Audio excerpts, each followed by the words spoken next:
April 30th. The topic is Life After High School for a Public School Graduate. Let's meet the panel. This is Leah and Francesca, Chrissy, Jaleesa, Kristen, Patrick, and DJ. Oh yeah, you don't know this, sorry.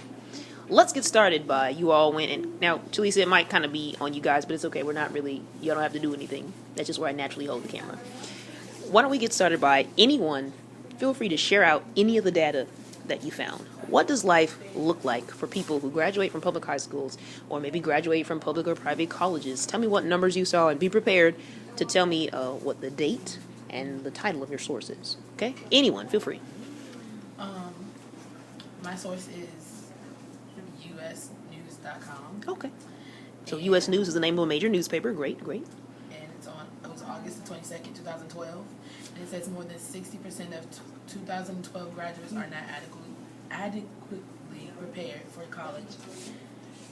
Yeah. So we're looking at, and was it public or just private? Did it not specify? So in general, 60% of people that are going into college are not prepared for it. There was a story, I wish I could remember where, but it just came out, I believe, yesterday, of a college professor who failed everyone in his class because he said none of you have begun to approach the standard of what college work is. So he had to give everyone an F, which kind of supports what you're saying. Anybody else? According to the National Dropout Prevention Center, high school dropouts are 4 times as likely to be unemployed as those who have completed 4 or more years of college. But according to the Active Organization, based on a survey they did, employers and graduates agree that high school is not enough, and that employees say that a high school diploma is not enough to prepare students to work in their companies. So let's talk about that statistic. What do we think is the problem? What do they mean? You're grinded out for 4 years in high school. How is that not enough? What's the problem? That everybody, they must think that everybody has the same mindset. So I think I hear you saying, Kristen, that it sounds like high schools are not being very effective at taking into account what the different dreams of the students might be. They're trying to teach everybody the same things, which isn't very useful. Okay. Anybody else with a fact? I found an article called "The High School Graduation Rates," and they said that according to the U.S. Department of Education, the graduating class of 2013 reached a national graduation level percentage of 81%, which is the highest ever recorded, and it was recorded on February 1st of 2013. But if the graduating percentage is so high, why is it that no one's prepared for college? It's interesting that we're graduating more people now than we ever have been, but we're also graduating fewer people. Like, when they're not being very effective. Yeah. So why do you think that? Probably because of the curriculum, in my opinion, because not a lot of students are going to want to go to school for the very same thing, and not a lot of schools are going to want to have a lot of the same classes. Like, people who want to do acting or become a doctor. We have very few medical classes, and we have a very small drama department in Lakeland. So for other schools on a national level, it's basically like the students are going to be drowning, and the school won't be able to help. Okay. Any other facts, guys? yeah, they just teach you the basics, like math. And not very well. Yeah. Yeah, they make it easier. Yeah. They really dumb it down. They do. They dumb it down to make it easier. So you pass. Yeah, And that because what's important to a school? is numbers. accreditation. Right. Yeah. We need the numbers for accreditation. So whether or not you're actually equipped or prepared is increasingly less and less important to a public school. They can't have the state coming in and coming down on them. They can't have the state taking their accreditation. So we're going to pass along people who can't read, who can't write, and who can't add and say, yay, they graduated from high school. And then you're going to go into the workforce and you can't do anything.